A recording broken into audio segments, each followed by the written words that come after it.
Time now for Jeff's car culture. Cars with the ugliest mugs of all time. Yeah, front ends that went too far, ugly mugs stuck in our memories. So, what's the first thing you see when a car rolls into a car meet? No, not the ugly, tacky wrap. It's the grill. The grill alone can't entirely ruin a car. Sometimes it can. But it can certainly shape how people remember it, often for all the wrong reasons. Many had solid features, thoughtful engineering, and even loyal followings somewhere. But when the front end starts the conversation on a strange, awkward, or just plain ugly note, it's like trying to find a perfectly sized wrench in a messy toolbox. First one we got is a Chrysler 300 from 2005 to 2010. Chrysler 300 made an entrance that shook the sedan segment harder than an ugly earthquake. When its wide stance squared off proportions, and strong shoulder lines, it looked like a concept car that actually accidentally went into production, or a muscle car dressed for a formal occasion. It stood out from other sedans like a sumo wrestler in a ballet class, and that was exactly the point.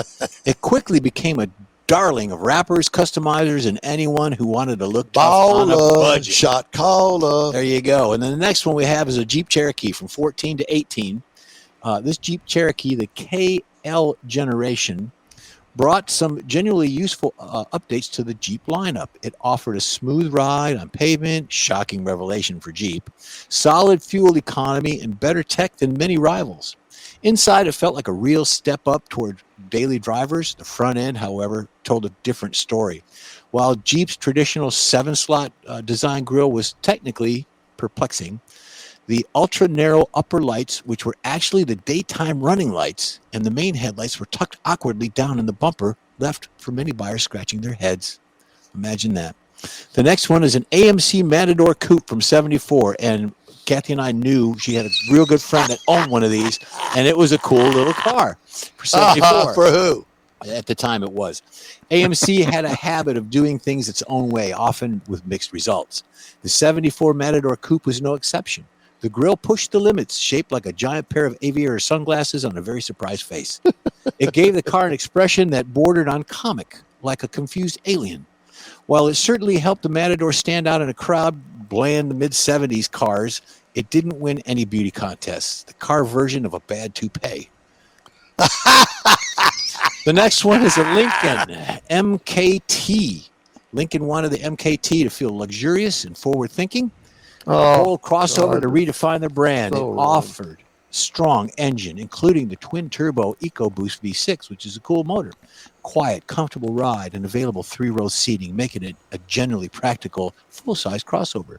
The grille, however, went all in on Lincoln's controversial split-wing design, sometimes affectionately or mockingly referred to as the butterfly or the mustache grille. With wide chrome bars sweeping across the front, it gave the vehicle a wide-eyed, almost bug-like look that felt more awkward than refined. It simply didn't feel aligned with the elegant upscale interior behind it, creating a jarring disconnect. It was like putting a cartoon face on a serious business executive. Dodge Nitro, still around.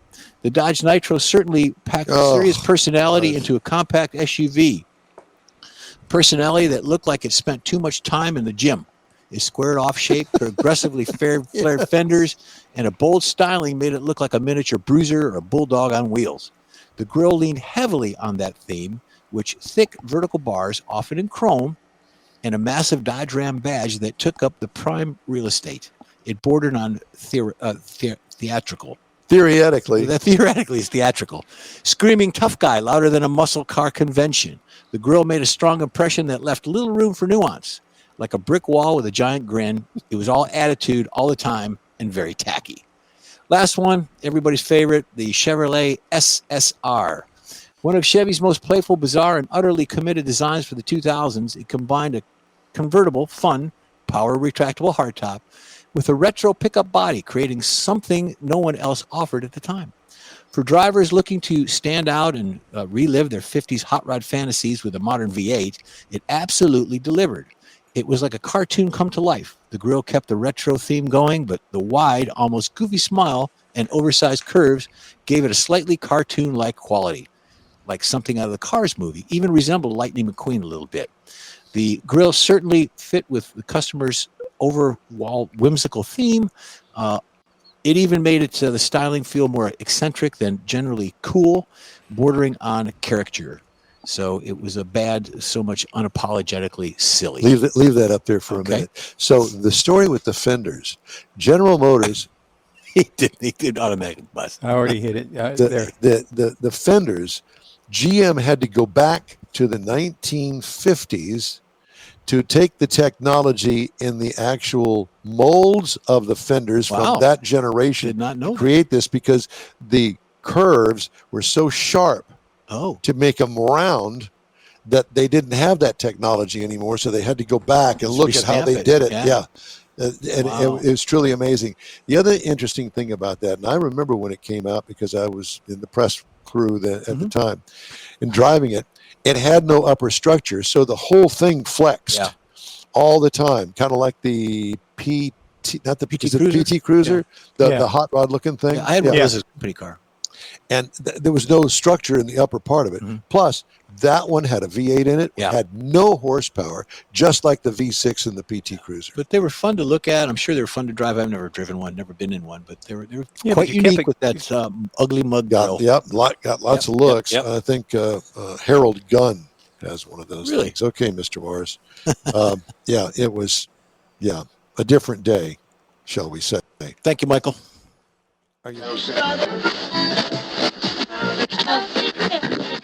All right, time now for this hour's car review.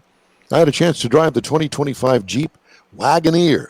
Final assembly location, which I thought was interesting, Toluca, Mexico. Do you know that? No. Yeah. Available trim levels, the base, the limited, and the launch edition. It was all new in 2024. I had the S Limited 4xE, which is an electric two-row SUV. The F is the gasoline version. It's still a two-row in just the Wagoneer itself. Not talking about the Grand Wagoneer. That's a different vehicle with the same name. Standard SUV, Tahoe size, if you will. Seats, including the driver, 5.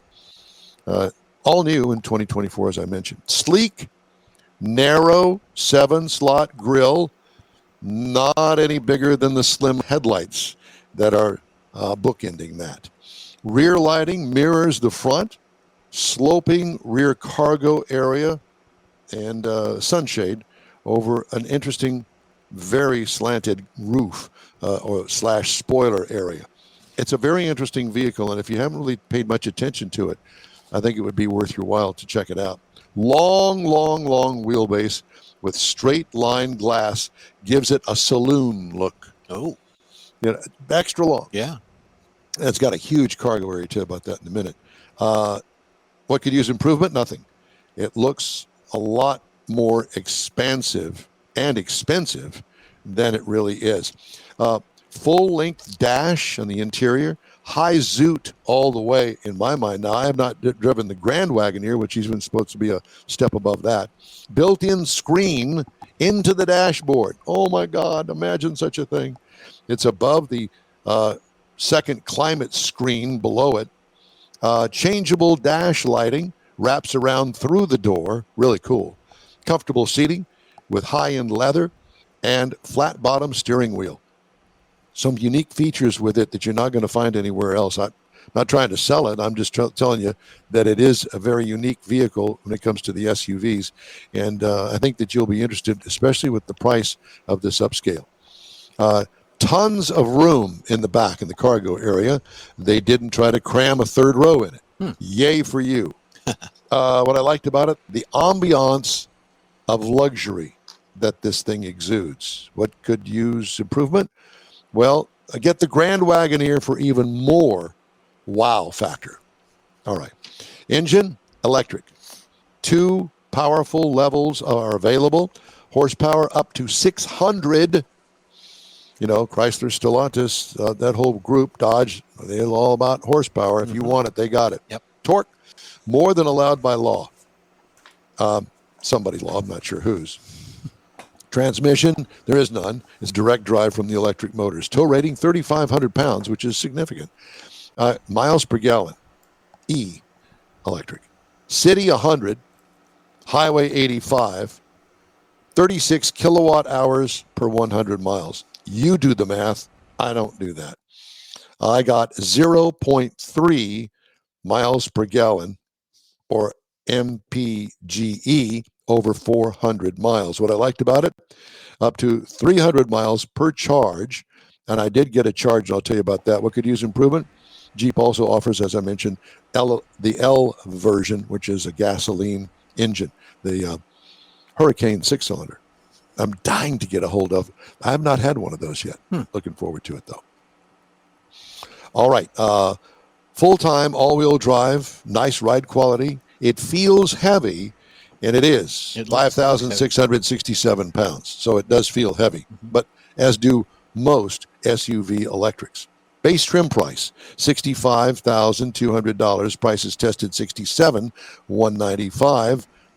That's the shipping added into it. The base model price for this one, $65,200. The L starts at $62,945, which is a couple $100 less than the electric. The gasoline version, as I mentioned, has a straight 6 with 420 horsepower. The Grand Wagoneer is more premium version. So I'm trying to do all of this research on not just the Wagoneer, but the Grand Wagoneer, along with the electric and the 6-cylinder engine. It took me a lot of time to try to understand it all. Lots of versions. Do your homework. So as a part of the actual review here are some that are competitors to the vehicle. The Cadillac Lyriq, $58,595. That's where it starts. The Lexus RZ 450e, $52,995. I've never driven one. I've never. Yeah. Genesis Electric GV70, $66,950. So they're all right around $60,000 or so. Next week, we're going to review the 2026 Infiniti QX60 SUV. That was your first car, wasn't it? That was the 1920. Yeah, thanks. You said it's heavy. It's about the size of a Tahoe in the beginning of your story. Tahoes look really heavy. I mean, that's a big machine. They are. The Tahoe is based on the truck. It is. I'm not sure. Pardon me? Truck-based, on frames. Yes, and I'm wondering if this one is a modified Ram. I didn't go that far. I spent way too much time worried about making sure that I conveyed the Grand Wagoneer and the Wagoneer. Yeah, I really like the way the outside looks on it, though. The lines on it. From the side, you're really going to go, sharp. wow, it is very sharp. Hey, if you'd like to get in touch with us, send us an email. The address is info@inwheeltime.com. We're back after this quick break.